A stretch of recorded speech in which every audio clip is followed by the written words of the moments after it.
Caféville by A.I. Nasser. Caféville was evil.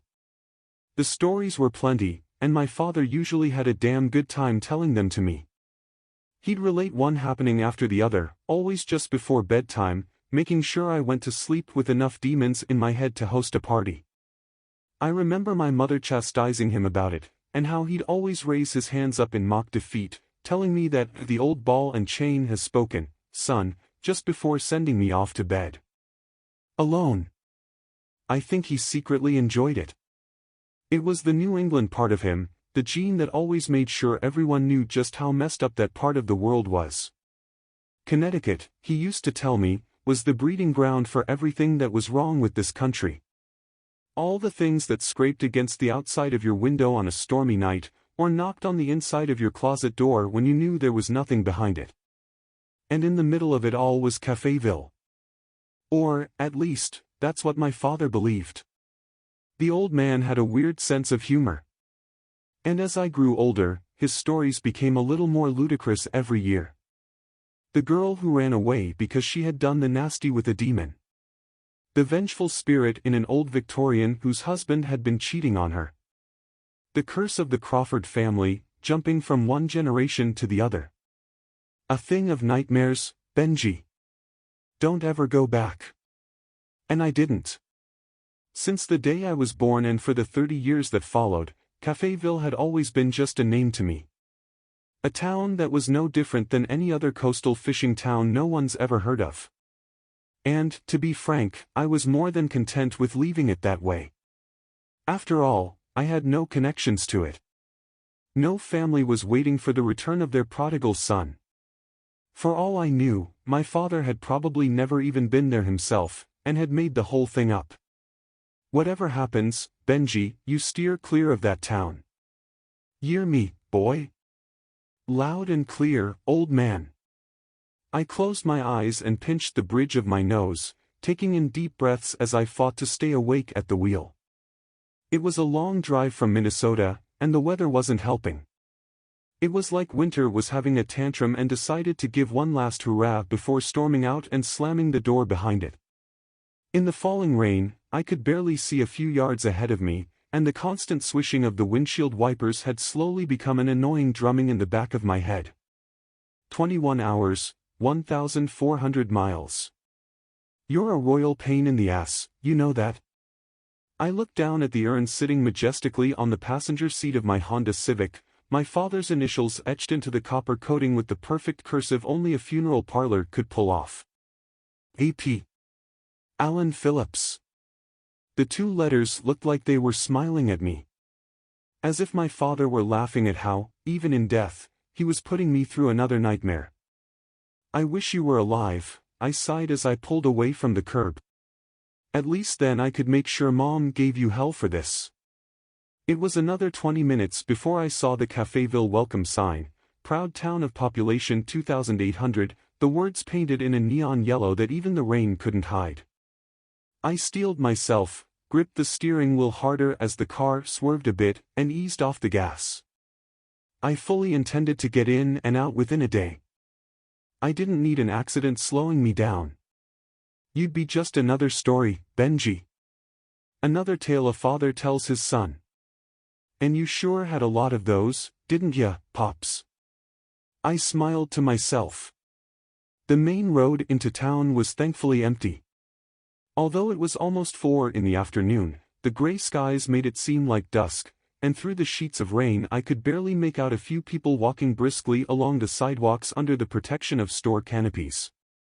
The wind had picked up, and the rain battered against my windshield, making it almost impossible for me to keep going. I slowed the car down and gently pulled into a parking spot beside a Ford F-150 that had seen better days. Turning off the engine, I peered at the store fronts, trying to see who was still crazy enough to stay open in this weather. The light of what looked like a grocery store acted as a small beacon of hope in the raging storm. I pulled my coat tighter around me, slid the hood over my head, and patted my father's urn. "You stay right here," I said. "Don't go anywhere, and don't talk to strangers." I waited, almost expecting a reply, and then chuckled as I opened the door to the elements. The rain rushed in like a screaming child, eager and gleeful, and I had to use both hands to force the door closed. Tightening the straps of my hood and hunching my shoulders, I raced toward the store. The hanging canopy clinked and swished in the wind, and for a brief moment, I hesitated, waiting to see if it would break free. The falling rain quickly found its way through my coat and forced me to keep going until I shouldered my way into the welcoming warmth of the store. Not the best of afternoons to be driving around. I looked up at the woman smiling at me from behind the counter, her hand poised over a few cartons of cigarettes she had apparently been emptying onto the shelves behind her. Her hair was tied back in a high ponytail, and the AC/DC shirt she wore contrasted heavily with the small-town girl look she had going on. I returned the smile, slid my hood back, and shook my head. Definitely not. Best find yourself a place to lay low, she continued. Wherever you're going, you won't get far in that. Probably just lock myself in the car and take a nap, I replied. Been driving for so long, don't know if it's the rain or lack of sleep that's blurring my vision. Little bit of both, I bet, the woman said, returning to her task. There's a nice little bed and breakfast round the corner. Sally can probably set ye up. She gave me a once-over and met my eyes. Besides, it ain't tourist season just yet. My smile widened. Not a tourist. Well, not technically. I gestured toward the cigarettes. I'd like 2 packs of those, and a bottle of water. Water's in the back, the woman replied and pushed 2 packs out of her pile, then leaned on the counter and waited. I thanked her, made my way to the fridge with the bottled water, and returned with 2, and a pack of Cheetos. The woman kept her eyes on me as she bagged my things and gave me back my change. Her green eyes sparkled with mischief and a whole lot of curiosity. I caught myself absently checking her naked ring finger. Around the corner, huh? She nodded. Best walk it. Shouldn't be driving in this weather. Thanks, Kristen, she said. Ye take care. I nodded and gave her one last smile before pulling my hood up and exiting into the storm. One night. It's all I need. Sally Johnson, as her name tag proudly proclaimed, looked like she was fresh out of college.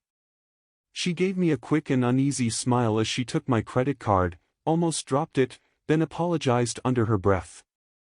Typing away the information into the computer, her eyes kept flicking back every so often to the urn under my arm. It's our honeymoon, I said, gently tapping the urn. Her eyes widened in surprise, and I laughed. The old man, I explained. Said he wanted to see the beach one last time. Oh, sure, I'm sorry, I didn't mean to. Her flustering was almost adorable. It's fine, I chuckled. I'd be a little freaked out too. Her cheeks blushed, and in her embarrassment forgot to return my card when she handed me the key to my room. I'm gonna need that, I said, pointing at the American Express. Oh, right. She shook her head. Sorry, my mom usually handles things around here. I just sit in during the dead months. It's not really tourist season. I heard, I said. Don't worry, I'll be out of your hair tomorrow. Breakfast is at 8, she called after me, as if she had just remembered to share the information. Bright and early, Miss Johnson. I took the stairs by twos. The second-floor landing felt like a scene out of some prairie movie, flowers in vases decorating the hall, cute little chandeliers with electric candles, and bright-colored carpets and wallpaper. If it hadn't been for the storm and the eeriness that came with it, I would have appreciated the furnishing efforts a lot more. From the number on my key, my room was at the end of the hall. Hope it has a view, Pops? I shrugged off my coat and began massaging the kinks out of my neck as I made my way towards it. A muffled sound came from behind one of the other doors, and I frowned. Thought it wasn't tourist season. Then again, it would be stupid of me to think that I was the only guest. More muted sounds, this time much closer to the door, followed by the scraping of a chair and the clinking of glass. Something fell and smashed against the floor. My curiosity piqued. I stopped to try and determine what was going on. More noise, more scraping, and another shattering of glass forced me to act. I knocked. "Everything all right in there?" A hand slammed against the door from inside, rattling it in its frame. It sent me scurrying back against the opposite wall. "Mind your own business." The hiss in the voice, the anger that seemed to seep out through the thin space of the threshold, thickened the air around me. The chandelier lights flickered, and for a second, my imagination tricked me into thinking I could almost see through the door at the face staring back at me. I spun away and rushed to my room. I ignored the sound of more shattering glass and quickly unlocked my door, closing it behind me and making sure to lock it twice. "Morning." Sally waved at me from behind the desk, all smiles and bashfulness, her bright mood a stark contrast to the way I felt. I grunted, pushed my sunglasses further up my nose, and licked my dry lips. Sleep had been hell. If the people in the neighboring room valued privacy, as they had so eagerly pointed out, it sure didn't show. The walls of the B&B were thin, and through them, I had been given the unique pleasure of a front-row seat to Battle of the Titans. It was almost as if there had been a war waged in there, and it kept me up for most of the night thinking about just how much some people loved their kink. Already running on a schedule, no need to sleep in. Right. I'd just get some shut-eye on the drive home.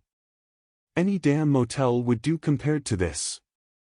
"Breakfast's ready," Sally chirped. I winced and gave her the best it's too early to be happy look I could muster. "Can you talk just a little quieter? I think your voice is echoing in my head." Sally immediately deflated, and her cheeks turned red very quickly. "Sorry."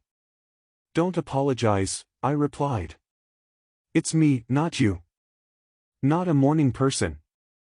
She ventured a smile, and it disappeared as soon as she realized I wasn't going to return it. "Well, breakfast's ready. Table for two." I frowned. "Two? You and your father," she said, smiling. I shook a finger at her. "You. You're funny, you." I waved and made for the door when I remembered that maybe somebody ought to check on the other guests. If last night were anything to go by, somebody was probably injured or dead up there. Or had just made a mess that was enough to get them tossed out, which would have suited me just fine. I wanted a good look at the bastard who had slammed his hand against the door and scared the hell out of me. "Room next to mine," I said, taking off my glasses and rubbing the sleep out of my eyes. "Made a lot of noise, kept me up for most of the night. I think you'd better check on them and make sure everything's okay." "What kind of noise?" Sally asked. "Not the good kind," I replied. "Just be careful, the guy in there's got major anger management issues." Sally's frown deepened. "Guy?" she asked. "Yup," I nodded. "I tried knocking, but he really threw a fit." "Only other guest here is Mrs. Logan," Sally said, tapping away at the computer and shaking her head in confusion. "Well, apparently Mrs. Logan likes it rough," I said, walking towards the front door. "Take someone with you in case you walk in on them clad in leather and handcuffed to the bed." Caféville was a whole different town in the morning. One could almost say it was brimming with life. The streets were full of people walking to and from different stores. Cars idled their way along the streets and pulled into parking spots beside dozens of others. There was a general hum of vitality that made me think I had been in a completely different town the night before. I watched the life around me with a bit of appreciation, despite the need for a bowl of coffee to fight the headache building up behind my eyes. Propping my father's urn on top of my car, I fished for my keys and almost jumped when a finger tapped me on the shoulder. "I see you survived the night." Kristen's smile was contagious. "Yup," I beamed. "You were right about the B&B. Although they really need to pick their guests more thoroughly." "Oh?" She gave me a look that school teachers reserved for elementary kids who were about to start whining. "Did LOL, Mrs. Logan keep ye up with all her typin'?" "If you want to call it that, sure." What would ye call it? What a woman does behind closed doors is her business, I said, raising my hands up in mock surrender. I'm not one to judge. Clearly, Kristen smirked. Ye need help with that? She gestured to the urn, and I dutifully picked it up and tapped it. Me and the old man are going to see the beach, I said. You're welcome to join if you got the time. I rather think this is a private matter, Kristen said. Wouldn't want to intrude on a father-son outing. Trust me, I winked. Dad here would love the company. One last audience as he floats across the Atlantic. Kristen looked at the urn, then back at me. Alright. Seriously? Sure, she said. Don't you have a store to run or something? Backin' out of the offer, are ye? I laughed. No, not at all. Just unexpected, is all. We're homey people in Caféville, Kristen said. Gotta keep the tourists happy. Still not a tourist. Still not buyin' it, Kristen winked. We got into the car, and Dad had to take the back seat as Kristen slid into the seat beside me. Her skirt rode up a little, and I caught myself staring before quickly turning away and holding onto the steering wheel with both hands. She was definitely attractive, but I fully intended to be out of town before nightfall. And I wasn't the kind of guy who would take a dip in the local water then skip out. Luckily, though, Kristen didn't say anything, even if she had noticed. Instead, she guided me along the streets of Caféville, pointing out a few things here and there that she thought I might be interested in. And led me to a small stretch of beach a little past the lighthouse. I had to admit, the company really was nice, and between friendly conversation about last night's weather and a short synopsis of her life growing up in Caféville, we found ourselves standing barefoot in the sand with the Atlantic stretched out before us. It's beautiful, ain't it? She whispered as we both gazed out at the clear blue. Never understood beaches, I replied. How so? City boy, I said, bowing slightly. My parents grew up here. Left before I was born. I was raised in one city after the other, moving around constantly.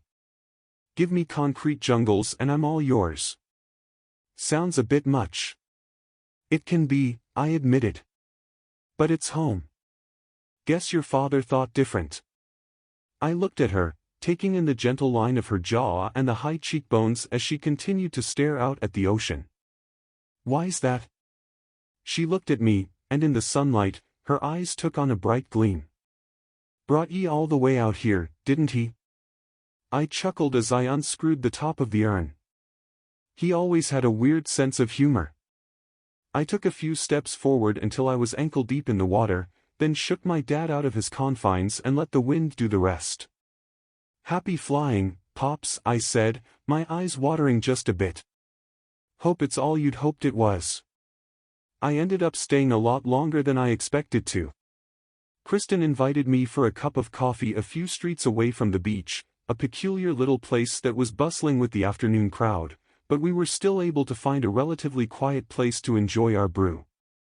In the distance, I could see the ocean stretching out to the horizon, and the backdrop of greenery made the whole thing feel like a scene out of a fairy tale. When I mentioned this to Kristen, she only laughed and shook her head. More the Brothers Grimm. The stories my old man had told me hadn't been his imagination, after all. They were more like urban legends around here. How much of it was based on truth and how much was exaggerated to spice the tales up, I couldn't tell, but Kristen knew them all. And she told them almost the same way my father had. It made me feel like the town needed a small library dedicated to the freakish happenings that took place here. Kristen said Caféville actually had one. Well, not really a library, more of a speculative column in the Caféville Tribune. You're joking, I chuckled. You have to be joking. She shook her head after taking a sip of her coffee. Calvin Holmes runs the paper, and he's got everything on file. I reckon if ye pass by Sheriff Garland, he'll back up a bunch of them. Really? I frowned. Didn't know law enforcement had boiled down to chasing the boogeyman. Everything's got a story, Kristen said. And Garland's been round for most of it. They'd eat me alive if I spoke a word of any of this back home. Oh? Yeah, I smiled. Boys at the station would question my sanity. Kristen's eyebrows shot up. Didn't know ye were a policeman. Detective, actually. Impressive, Kristen smirked. Ye don't look it. I left my mustache back in 1994. She almost choked, laughing and spilling most of her coffee onto the table. I motioned for the waiter to help us salvage as much of our dignity as possible. So is the B&B haunted? I asked. Everything's haunted, Kristen said. Houses, the school gymnasium, hell, some even think Roger Flint's dog's possessed. We're definitely an entertainin' bunch. And we rub off on our guests, it seems. Right, I nodded. Like that author guy you mentioned earlier, what's his name? Crick. Never heard of him. Romance writer wrote one good horror book, Kristen said. Wrote it in the greenhouse before it burned down 3 years ago. Some say his wife killed June Summers, the woman who owned the grocery store before me. Nothing's stuck and Garland's been quiet since the fire. And you have the Crawford curse. Sam and her children still live here, Kristen added. But they're fine.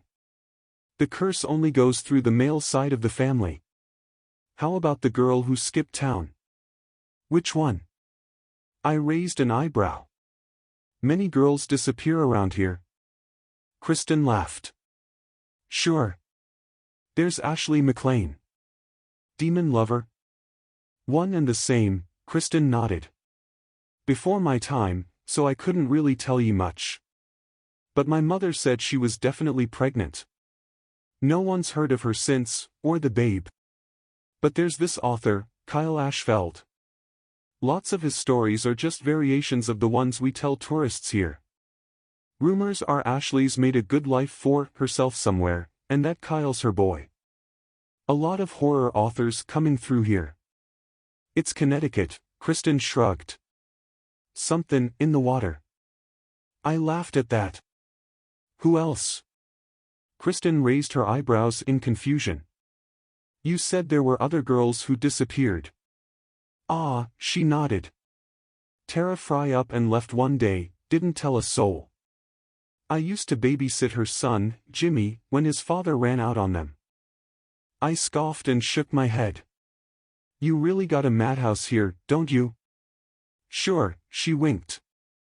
The Coles lost their entire family when they moved into the old Ranger farm. Only the father and son left. Gina Andrews talks to Bear's elf all the time in a language no one's ever heard of. Some say she's a witch. And that B&B you're staying in, definite tell why haunted. And you sent me there to spend the night. Only place that's open this time of year, she said. It's not tourist season, I finished for her. Yeah, I heard. Sally was a completely different person when I walked back into the B&B that night. Her eyes were sunken, her hair was tied back awkwardly, with several strands loose across her face, and she was biting her nails with a vengeance. She looked like she had not slept in days, which was a stark difference from the chirpy girl who had greeted me this morning. She barely looked up from the computer when I walked in. Long day? I asked. She's dead, Sally mumbled. Excuse me? Mrs. Logan, came the soft reply. You were right. Someone was with her last night. She's dead. Oh my God. Last night's across-the-wall freak show came back to me in hauntingly clear echoes. What happened? We don't know, Sally said. But the sheriff was looking for you. Must have been going about it all wrong, I said. I've been in town all day. Caféville isn't that big. Sally shook her head quickly. I gave him your information, and he ran it through the system. He found out you were a detective and said he'd handle it. You usually give out guest information without a warrant? I don't know. Sally almost screamed. She was frantic, and on the verge of losing it completely. My mom's out of town, and Sheriff Garland, well, he's Sheriff Garland. He's everyone's granddad. She suddenly looked at me and went very pale. You're not going to arrest me, are you? I grabbed her hand and squeezed. Hey, calm down, I said softly. I'm not arresting anyone. I'll go to the sheriff in the morning, and we'll sort it out. You're not in trouble, Sally, promise. She nodded and turned back to the computer, then suddenly looked back at me. You're not going up there, are you? Sure I am, I said. I still need a place to sleep. But the other room, she mumbled. It's taped off. There was so much blood. My mom's going to kill me. She broke into tears, and I quickly rounded the counter and took her into my arms. I tried to calm her down, kept assuring her that everything was okay. She shook like a leaf in my embrace, and I beat myself up 100 times for not being a little more assertive last night. Ah, come on, Benji. You've had neighbors who loved their BDSM. Sounded pretty much the same. It was a lame excuse, though. When's your mom coming back? Tomorrow. Do you have somewhere to go? I can't leave, she sobbed. I have to stay here. Don't worry, I'm here, I assured her, holding her at arm's length and looking her in the eye. Whatever happened, it's over. Just go home, and I'll hold down the fort. Sally nodded slightly, then started collecting her things. She really isn't cut out for this. For all she knows, I could rob the place and get the hell out of Dodge before anyone noticed. I made a mental note to have a chat with her mother. I walked her out and waited until she got into her car and pulled away. Then I closed the door and bolted it, sighing heavily as I ran my hand through my hair. Great, Benji, just great. Depending on how tomorrow went with the sheriff, I was going to definitely be here for a while. When I reached the second floor landing, I decided I would probably never appreciate its decor. The storm had ruined the appeal last night, and tonight, the yellow tape across Mrs. Logan's bedroom door was enough to make my stomach turn. I'd been to countless crime scenes, but for some reason, this one irked me, and I hadn't even been inside the room.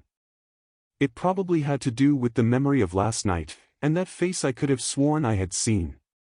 Or maybe I had been too caught up in just fulfilling my father's dying wish, that I hadn't bothered to listen to my gut instinct.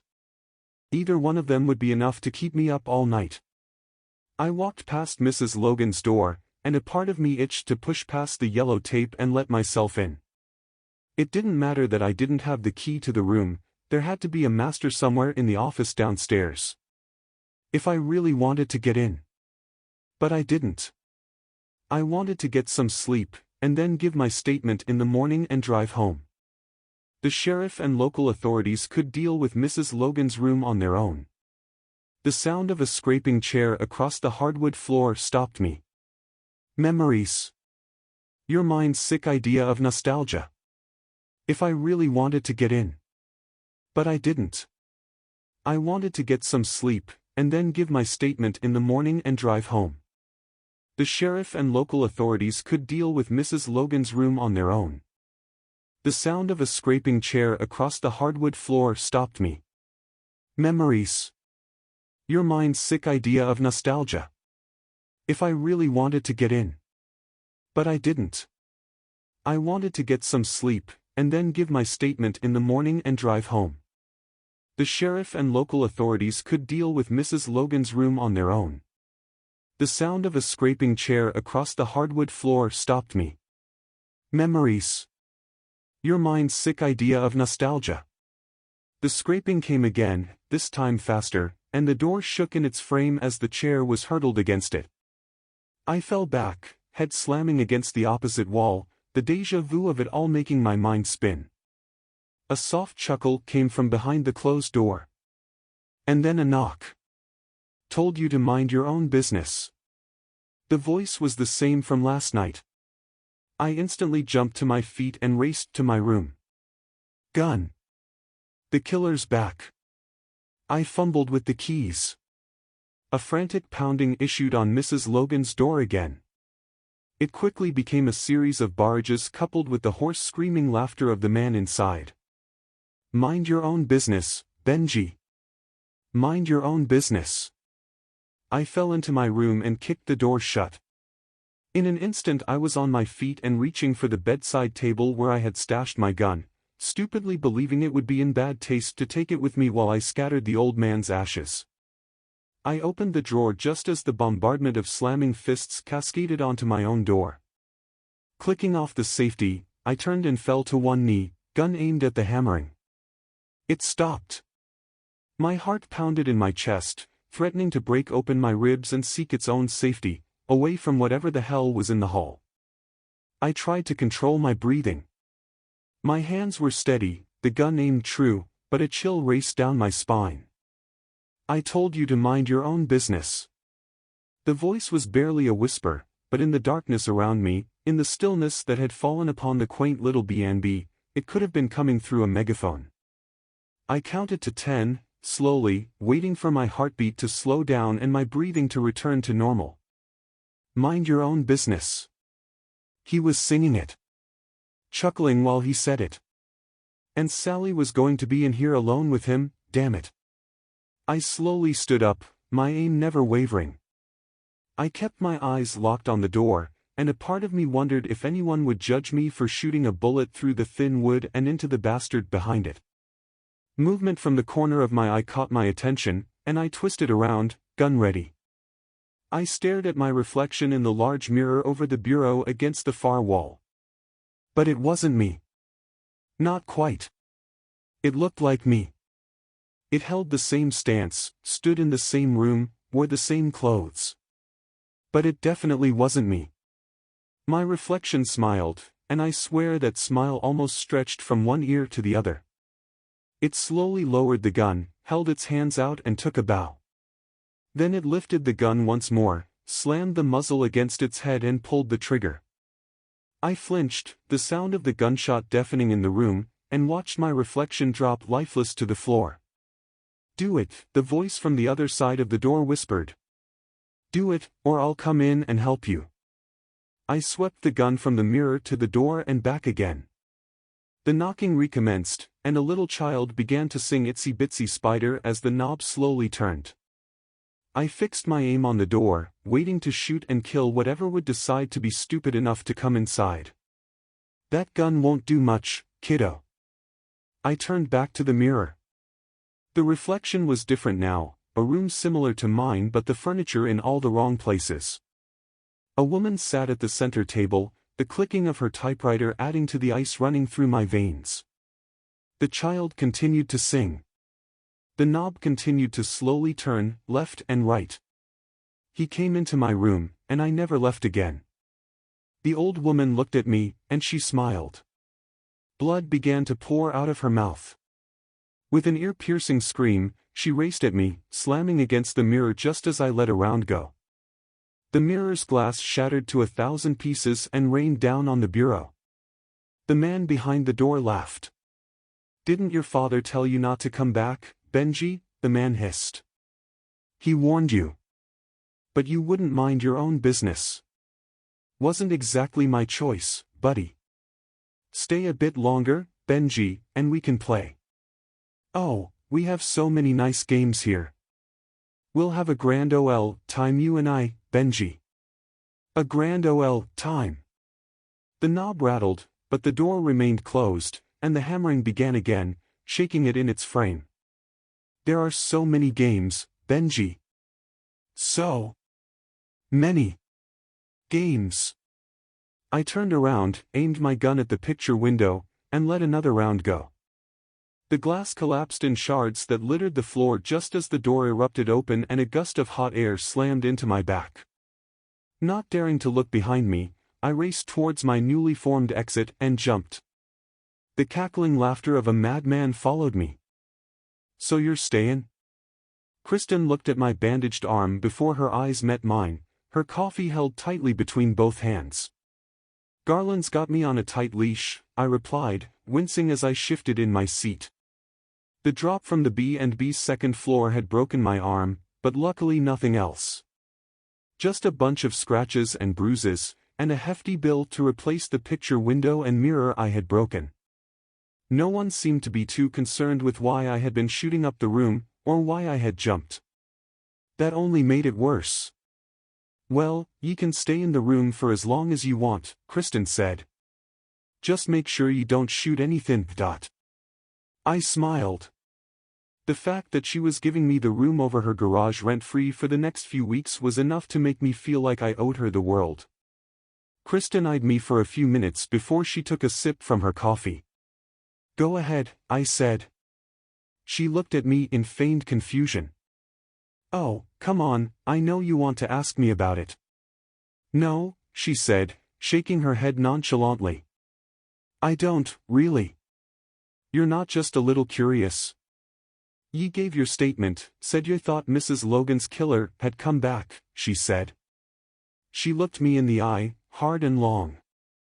"I believe you." "No, you don't," I smiled. "You want to hear a ghost story?" "Ghost stories are for tourists, Benji," Kristen smirked. And it definitely wasn't tourist season. Next story. Quickie Mart by Ron Ripley. The song of the cicadas filled the air, smothering the hum of the sodium lights and the old freezer running asthmatically against the side of the convenience store. At times it seemed as though the entire world was muted beneath the thrumming chorus of the insects. Ryan hated the sound. It crawled up his spine and burrowed into his ears. From there, the noise corkscrewed into his head and magnified the pulsating headache behind his eyes. Ryan shifted the old .38 revolver from his left hand to his right and wiped the sweat-dampened palm against his pants leg. He put the worn pistol grip back into his left hand and continued to wait. The rank stench of the dumpsters enveloped him as he stood close to the front of the store, hiding in a patch of darkness untouched by the lights. He tried to breathe through only his mouth, to ignore the putrid odor of rotting milk and bad meat. The scrambling of an unseen animal came from the depths of the dumpster, and Ryan took a nervous step away from it. An angry shout from within the building jerked his attention back to the storefront. Past the lotto signs and the promises of jackpots, ads proclaiming the price of a carton of cigarettes, or the fact that the Quickie Mart had the coldest beer in town, Ryan saw Alan and the clerk fighting. The clerk was a tall, dark-skinned man with a thick, well-kept beard covering the lower half of his face. The man wore a deep red skullcap and struggled for the pistol Alan brandished. As Ryan watched, Alan jerked his hands back, and the pistol soared through the air, vanishing into the depths of the store.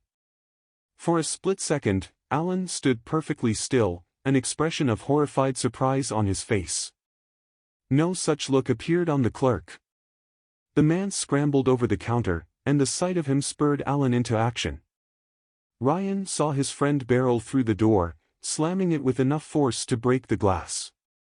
Alan took less than 5 steps before the clerk was outside, yelling fiercely in Arabic. Ryan saw his friend trip and fall, rolling over the still warm asphalt, and fired 3 times into the clerk's back. The man didn't jerk around or throw his hands up into the air like shooting victims did in war movies or on television. Instead, he staggered forward several steps, sank to his knees with exaggerated slowness, and then crumpled as he fell to the right. Ryan stepped forward, fired 2 more shots into the dying man's back, and the 6th round into the clerk's head. For a moment, he stared down at the clerk's body, blood leaking from the wounds. Small blood trails moved and changed course on the rough surface of the parking lot, tendrils of steam rising up from the fluid as it pooled and settled. Alan rolled onto his side and vomited. But even as he finished, he pushed himself up into a standing position, and the 2 of them hurriedly followed the route home that they would have taken if the robbery had been a success. Halfway to the apartment, Ryan disassembled the pistol. He dropped the cylinder with the shell casings into one sewer grate, then the grip into another, and the barrel into a third. Free of the weapon, the 2 men ran faster. They raced down alleys, scrambled over low walls and parked cars, and reached the back of their apartment building. Panting and nearly out of breath, Ryan leaped up and caught the lowest rung of the fire escape. Metal grated against metal and flecks of rust drifted down to catch in his hair and sting his eyes. Ryan led the way up the ladder, onto the fire escape, and then his and Alan's feet hammered against the old metal. The bolts threatened to tear free of their moorings in the building's old brick exterior, and at that moment, Ryan wouldn't have cared. "We left the other gun back there," he screamed as they cleared the third landing and started up the fourth. "Damn it, and he's been picked up before." And it was the truth. Alan had been picked up before. A possession charge, and he was still in the system. And being in the system meant they could find him. And if they can find him, Ryan thought bitterly, they can get to me. They reached the fifth landing and Ryan wrenched the window sash up. Alan went tumbling into the room, and Ryan clambered in after him, slamming the window closed and locking it. Not knowing why, he hurried around the apartment and pulled all the blinds down, then he turned up the air conditioner in the front room's window as high as it would go. From the corner of his eye, he saw Alan get up, stumble weakly to the couch and drop down onto it. Ryan walked into the kitchen, opened the freezer and let waves of cold air roll out over him. The sweat on his forehead dried, and he stood there for almost a full minute. With a sigh, he closed the freezer, opened the refrigerator, and pulled out a pair of Natty Ice beers from the nearly barren shelves. Kicking the door closed, he went back into the front room, handed a can to Alan. Then sat down heavily in the old rocker. The wood groaned beneath his weight as he popped the can's tab and drank off the foam that rushed out of the mouth. The two of them drank in silence for several minutes. "That was terrible," Alan said huskily. Ryan raised an eyebrow. "He almost had the gun," Alan said without looking at Ryan. "I mean, what would he have done if he had gotten it?" "Shot you," Ryan replied, closing his eyes and resting his head against the back of the rocker. "What do you think he would have done?" "You were robbing him." "What would you have done, I mean, if he had shot me?" Alan asked. Ryan heard the note of worry in his friend's voice. The fear nestled within the question. "I would have shot him," Ryan lied, opening his eyes. He saw Alan's shoulders visibly relax, a weak smile appearing on his face. "Sorry, man," Alan said. "Don't know why I asked that." "Don't worry about it," Ryan said, taking another drink. "Stressful as hell." "Do you think they saw us or anything?" Alan asked. Ryan shook his head. "Nah. I heard the owner complaining this morning that they still hadn't fixed the cameras." They were quiet for a moment before Alan said, "I left the gun there." Ryan nodded. "I wiped it down though," he added. Ryan looked at his friend in surprise. Alan grinned and held up his left hand. For the first time, Ryan saw Alan was wearing a pair of black, latex gloves. "Damn," Ryan said, not bothering to hide how impressed he was. "Yeah," Alan said, blushing slightly. "I thought I might do something to screw it up. Then, I was thinking about how the piece was stolen, and that no matter how the job went, I would need to make sure my prints weren't on it. And, well, I can be clumsy, too. So, yeah, I cleaned it and then put the gloves on it. Hell, I even carried the piece in a Ziploc bag." Alan emphasized his point by taking a large freezer bag out of his pocket. Ryan laughed and shook his head. "Damn, man, I was worried that we were in tough shape." Alan snorted. "Don't lie," he said, pointing a finger at Ryan, "you were worried about you." "Yeah," Ryan admitted, finishing his beer. "That's true. You've got me on that one." I was looking out for you," Alan said, finishing his own. "Want another one?" "Course I do," Ryan said, belching loudly for emphasis. His friend chuckled, pushed himself up out of the couch, took 2 steps towards the kitchen, and went tumbling forward. He caught himself on the wall and jerked around, an angry and pained expression on his face. "What the hell was that for?" Alan demanded. "What?" Ryan asked. Alan began to speak, then shook his head, his anger replaced with confusion. "I swear it felt like you tripped me," Alan muttered. Ryan looked at his friend with concern. "Nah, man. I'm not even close enough to get you if I wanted to." Alan seemed to measure the distance between them and nodded reluctantly. "Must have tripped on my own feet." Ryan watched Alan enter the kitchen and take out another 2 beers. "Ain't got much food," Ryan thought. "But we still got a case of natty in there." Alan returned with the beers, his eyes fixated on the spot where he had tripped. Ryan looked as well, but there was nothing there. Only bare floor, the old asbestos tile peeling up on the edges, stained a dull gray from decades of use. Alan held the beer out, and Ryan took it from him. After his friend sat down, he opened the can, then stopped. "What?" Alan asked, his own beer halfway to his mouth. "What's wrong?" "Listen," Ryan said softly. Alan tilted his head to the left, then to the right. "I don't hear anything." "Yeah," Ryan said, his throat painfully dry. "That's the problem." Alan's eyes opened slightly, and he stood up, pacing the floor nervously. Ryan watched him move from one window to the next as if debating on whether to look out to the street below. "Cops can't be here," Ryan said, keeping his voice calm. "Why else would the whole damned building be quiet?" Alan hissed. "I don't know," Ryan said. "But you need to calm down. This is weird." "It's more than that," Alan snapped, and the beer was knocked out of his hand. When it happened, from the corner of his eye, Ryan caught sight of a wispy shape, almost as though a man made of smoke was in the room. But he didn't smell smoke. Didn't smell anything other than the spilled beer and blood. Ryan blinked. "Blood?" Alan was swearing, hastily picking up the can and saving as much of the contents as possible when Ryan whispered, "Alan." Alan jerked his head around, saw the concern in Ryan's face, and stopped his complaining. "What is it?" Alan asked. "Do you smell anything?" Ryan asked. Alan started to frown, opened his mouth as if to speak a reprimand, then stopped. "I smell the beer," Alan said, his face contorting into a mask of concentration. "And, I don't know, blood?" "Yeah. Blood. Like a lot of it too." Ryan nodded. "Are you hurt?" Alan shook his head. "You?" "No," Ryan replied, getting to his feet. He put his beer on the floor next to the rocker and walked around the room.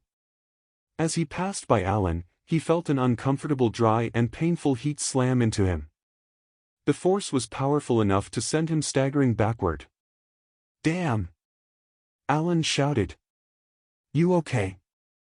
"Yeah," Ryan said. "Do you feel that, though?" "Feel what?" Alan asked. "About 6 inches in front of your stupid face." Ryan spat. "Stick your damned hand out." Alan glared at him but did as he was told. A second later he jerked his hand back, and from where he stood, Ryan could see blisters forming on the man's fingers. "What was that?"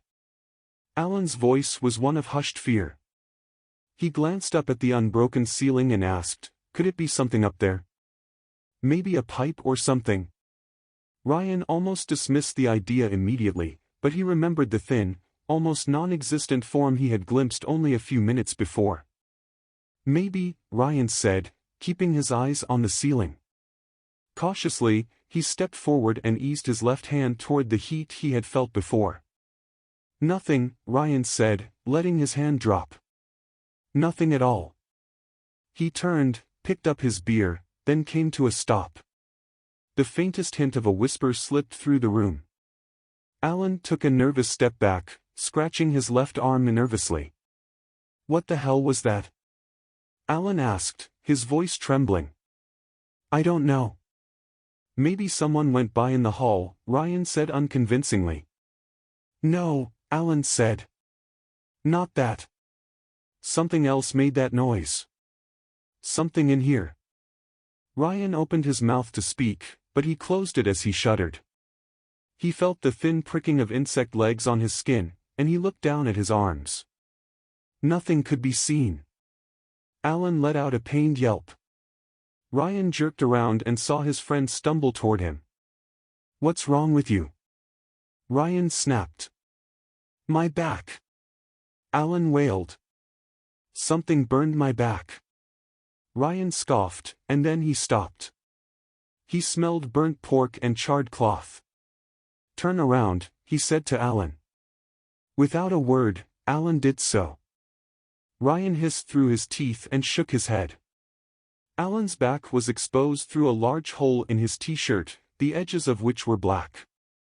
His flesh was pale around a large, red welt that pulsed in the glow of the light. As he watched, Ryan could see the injury fill with pus, and it made his stomach threaten to expel its contents. With every heartbeat, the burn became defined, until it was no longer a large red welt, but a series of them. Soon, an image of a hand was visible, all 4 fingers strangely equal and disturbing in length. "What is it?" Alan said. "What happened?" "My back is killing me." "I don't know what happened," Ryan said after a minute of silence. "Really, I don't. Looks like you bumped into something hot." "There wasn't anything to bump into." Alan wailed. Ryan didn't argue with him. He had been standing away from the walls, and there weren't any exposed pipes, not that anyone was running heat at the time. The summer air kept everyone without an AC unit too hot, and even warm showers were avoided.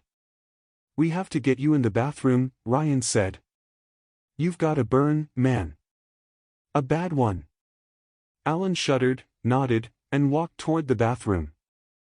As he passed through the doorway, he let out a shriek, jumped back, and slammed into Ryan, who staggered to the left while his friend collapsed to his knees, shuddering.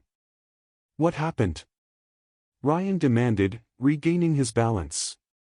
"The doorway," Alan whispered. "Something pushed me." Ryan edged cautiously around his friend, glanced down and saw 2 handprints seared into the fabric of Alan's shirt. "I wish I had a gun," Ryan thought, knowing that the feel of a weapon in his hand would calm the fear coursing within him. He looked at Alan's dejected, pain-filled face, then to the doorway. Ryan took a deep breath and thrust his right hand forward, clenching his teeth while bracing himself for the pain. Nothing happened. He opened and closed his hands several times, but nothing burned him, nothing singed his flesh. A shaky laugh escaped his lips as he shook his head. "Alan," he said, "there's nothing." When he didn't respond, Ryan turned and saw malice on his friend's face. "What are you doing to me?" he hissed, the fear gone from him. His body shook and trembled, his eyes darting about wildly. A small fleck of spittle formed on the right side of his lips, and Alan's tongue darted out to clean the offensive spot. "What the hell are you talking about?" Ryan hissed, taking a precautionary step away. "You're doing this to me. You have to be." Alan's eyes narrowed as he pushed himself to his feet. "Nothing's happening to you. Not a damn thing. But I'm burnt. Just me." Pointing his finger at his friend, Ryan said, "Stay the hell there until you get your head on straight." "I'm doing nothing. How the hell can I burn you?"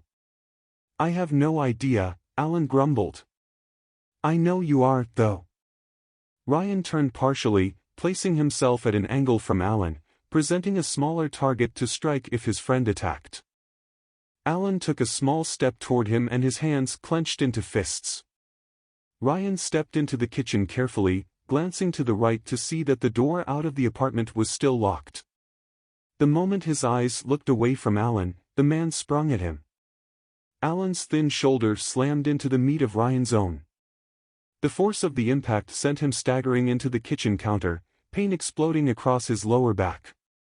Alan lunged for him, his long-fingered hand grabbing hold of Ryan's thick wrist. But Alan yanked his hand back with a shriek, the stench of burning flesh heavy in the air. Ryan looked at his wrist and saw a strip of Alan's skin hanging there. "I knew it." Alan crowed, spit flying from his mouth, his eyes wide and wild. He thrust himself past Ryan, snatched up a carving knife from the counter and lashed out. Ryan brought his forearm up, taking the edge of the blade on it.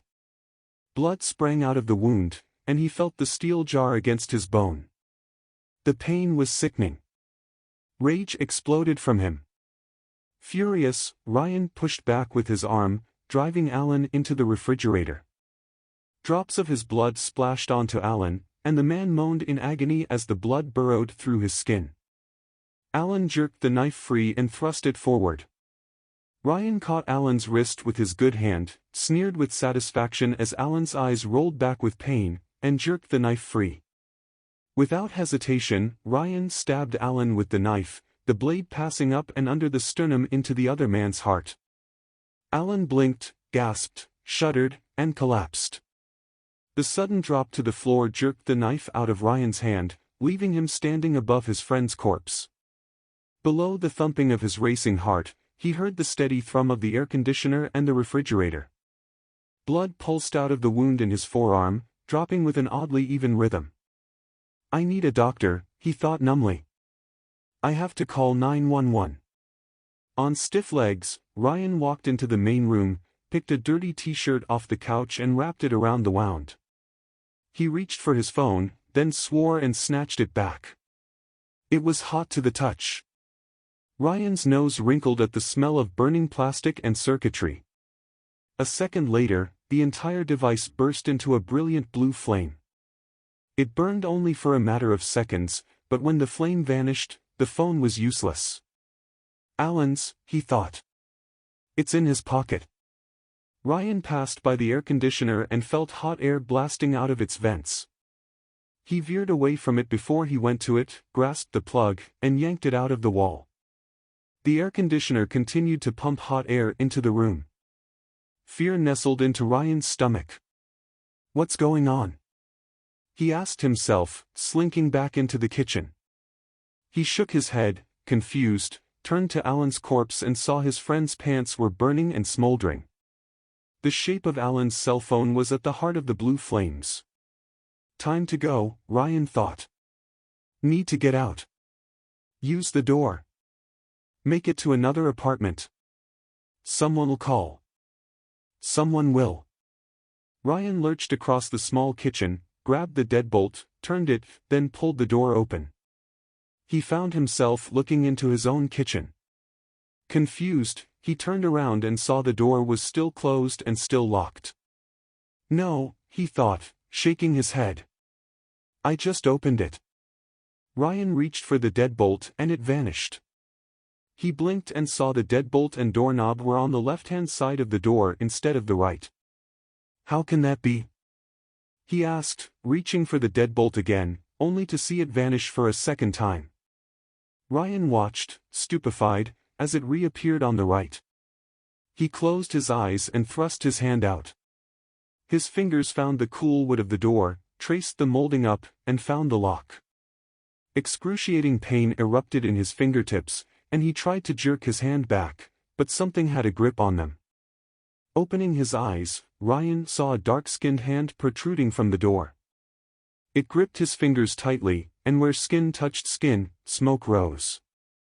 Ryan screamed as the hand twisted to the right, tearing his index and middle fingers out of their sockets. He felt skin rip, and he fell backward, striking the floor with enough force to cause stars to burst in front of his eyes.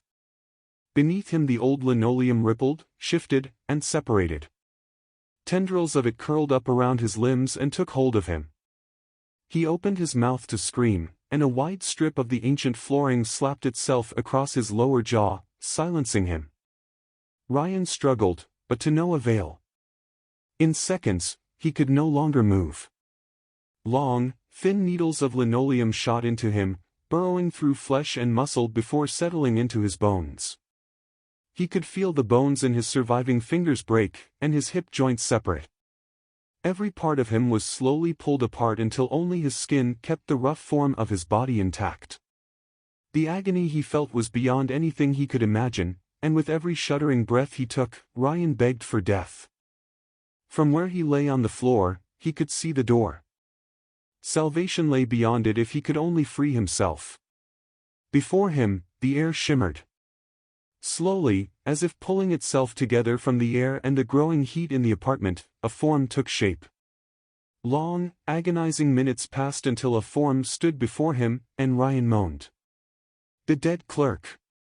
Blue flames blazed in the man's eye sockets and flickered from the wounds in his head. The dead man opened his mouth to speak, and tongues of flame leaped out. As the dead man's lips moved, his voice rolled through Ryan's head. "I know you can hear me, fool," the clerk said. "I can see your thoughts. Let me die." Ryan shrieked silently. "Please. Why are you doing this?" "My son will not know his father," the clerk stated. "My wife will not have succor when she is old. My parents will learn of their son's death, and their hearts shall break. They will wonder if I will face Mecca in death, or if this will not be allowed." The dead man shook his head. "You have been a thief this night. And so, as a thief, I have returned. I have come for my vengeance, and I have stolen it from you. But there is one last item I must have before this is done." "What?" Ryan screamed. "What can you take from me? I don't have anything." "That is not true," the clerk said, his voice bitter. "What you have is pain, and oh so much of it. I will take it from you. Every last drop I can squeeze from you. It will be mine." The dead man vanished, and the needles of linoleum snapped out of Ryan. Ryan's scream filled the apartment. He felt blood leaking from his wounds, and as he watched, the deadbolt unlocked itself, and the doorknob turned enough, so the latch clicked. The door eased open, and Ryan knew all he needed to do was get onto his stomach and crawl for the door. "I just need to get into the hallway," he thought. "That's it. I can do it." Ryan tried to move and screamed again, weaker than the time before. "Too much blood," he thought. "Maybe someone will hear me." From the main room, the smoke detector squealed. Heat washed over him, and with a tremendous effort, Ryan turned his head to look. Bright, orange flames raced up the wall around the air conditioner, and dark gray smoke curled up toward the ceiling. In the apartments beneath him, Ryan heard other smoke detectors take up the alarm. He tried to roll onto his side, to somehow reach the door. But before he could do so, the flames reached the kitchen, and all Ryan could do was burn.